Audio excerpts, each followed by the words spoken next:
Takže pozdravujeme do raja, ak by nás náhodou. Ja sa priznám, že aj závidím trošku, tak trošku. Ale v dobrom. V dobrom závidím, ja viac prajem, samozrejme. Áno. Ty si tu, z našej dvojice si tu ten lepší a prajenejší. No. Mírka, nedáš nám takého trošku slniečka viacej u nás?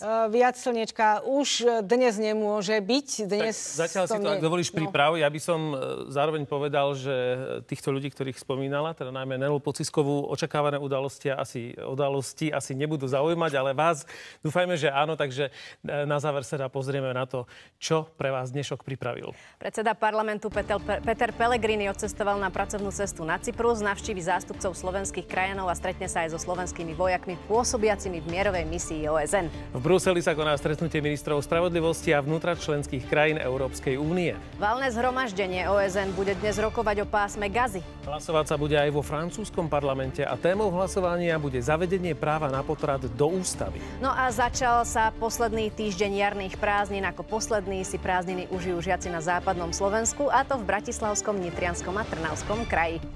A aké počasie budú mať?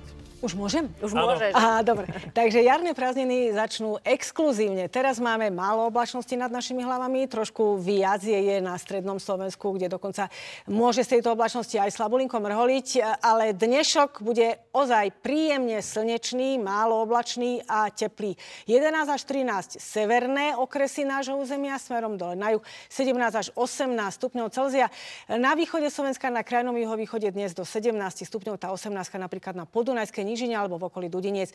Vietor od juhu až juhovýchodu trošku silnejší na západe Slovenska, ale nič zlé neprinesie. Situácia sa začne meniť v druhej polovici tohto týždňa, kedy by sa malo ochladiť. No ochladiť.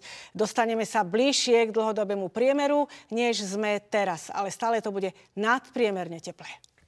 Tak, ďakujeme veľmi pekne. Dnes to bude naozaj teplé, nože, ale my sa na vás tešíme aj zajtra a veríme, že sa vám teda naše nové štúdio páči rovnako ako nám. My sme sa tu cítili, myslím, že všetci veľmi dobre. Tak, navrhujem, aby sme sa stretli opäť zajtra o 6:15 a mimochodom príde aj sľuk, takže to bude stáť za to. Možno si zakrepčíme. Ja verím, že áno. Krásne ráno. Dobré ráno. Deň. Krásny deň.